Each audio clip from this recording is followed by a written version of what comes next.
Dat is grappig, hè? Die glummen. Want toen eerst vroeger hadden we niet zo goed gezien. Oh, die grote gast. Oh, die. Oh, dat is ook voorbij.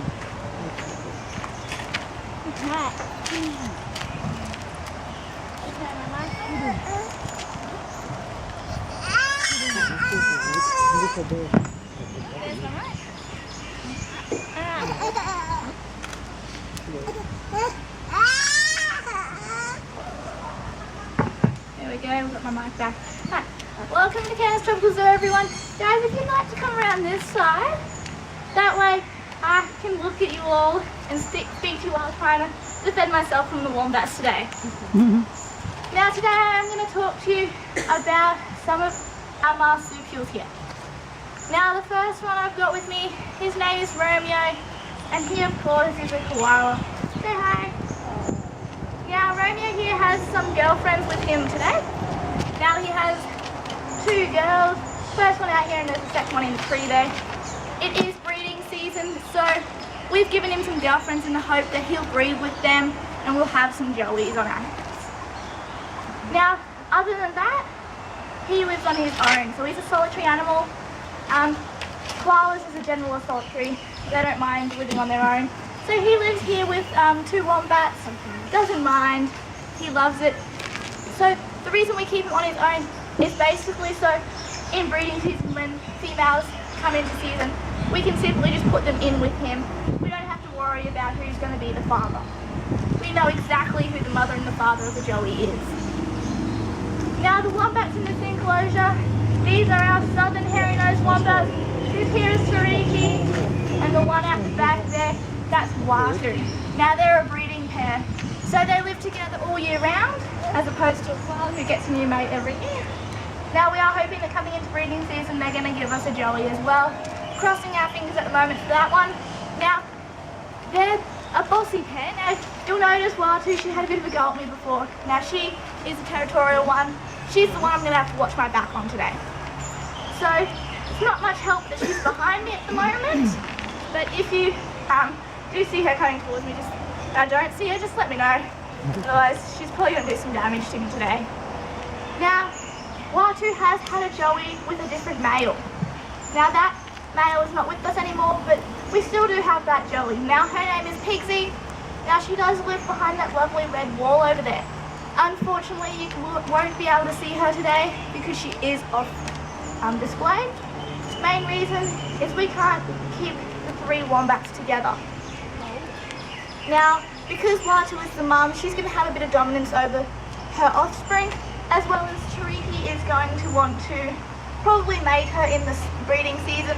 So, just to ensure that we know the father and who's breeding whom, we keep them separated. Well, the same as koalas, Pigsy, and all other wombats, they are solitary animals as well. Hi, Watu. It's alright, she's going to go steal Tariki's food. Hi, John. Hi, guys. Now, they are solitary animals as well as the koalas, so they don't mind living on their own. Pigsy is quite happy out there on her own. She has a lovely big area to dig in. Now, we have a second species of wombat here at our zoo. They are our common wombats. Now, as you can probably tell, we're not too creative on our names.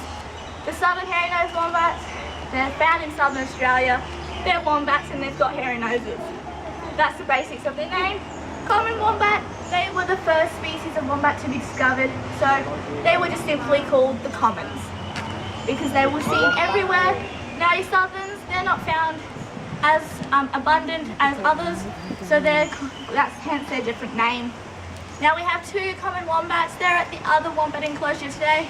Now if you would like to take a look at them, there is some differences in species. First of all, the fur, you'll notice that the commons, their fur looks quite wiry, whereas these guys have got quite silky, smooth, soft fur. Also, our southerns are quite a lot bigger than our commons. Now, if you want to take a look at them later on and take a look at those differences for yourself, feel free. Now, there is a third species of wombat. They are our northern hairy-nosed wombats. Now, unfortunately, you will not find any of these animals in captivity. Reason for that is that their total wild population is about 139. That's all. So what we've done in the hopes to bring their numbers back up is we've left the entire population in a nature reserve by the name of Epping Forest down in Brisbane. Now, they're fenced off the area, no predators in, no prey out. Basically, they're secured in there with no threats to them in the hopes that they will build homes and produce offspring. It has been quite successful. Last breeding season they had quite a number of offspring, so their numbers are rising. Now, when their numbers are abundant enough in the wild, then we will start to think about bringing them into captivity for educational purposes. Until then, there will be no such thing as a northern in captivity. So there are your 3 species of wombat. Now there is only 1 species of koala. Not much difference between all of our koalas. There is a slight difference in coloration depending on where their environment around them. So down south where it's a lot colder, their fur is going to be thicker. They're going to be quite a bit bigger, and their fur is actually more of a mahogany to brown colour. That's your only differences. Now the reason we have these 2 animals in captivity, in the same enclosure together, is because they're what we call the closest living relatives. So what that means is that these 2 animals have got so many things alike that they've got more things in common than any other 2 animals in the world. So they're so genetically and physically similar that they could almost be called the same species of animal, except for one lives on the ground and one lives in the tree. Now the first way we can look at how similar they are is by their structural appearance and their facial features. Now Romeo's going to give you another smile today. Now you'll notice on their faces they've got 2 lovely big ears there, a lovely big nose, but their eyes are quite little. Now this is the exact same for the wombats if you take a look when Watu has a smile at you later. Now they can hear us really well, they can also smell us really well. So Romeo here can hear all of you moving about, and he can also smell how far away you are. He can also smell that eucalyptus over there. He's got an amazing sense of smell. Now that amazing sense of smell makes up for his little eyesight. So he can see about a couple of meters in front of himself at most. After that you become a big old blur.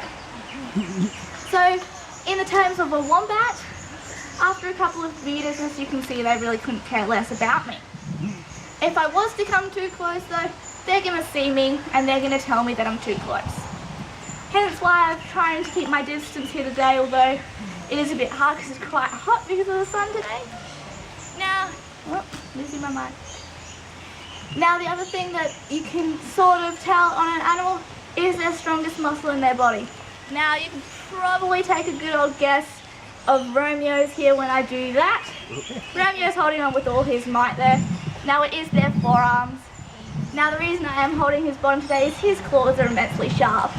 So by letting him just hang there, he's going to dig his claws in.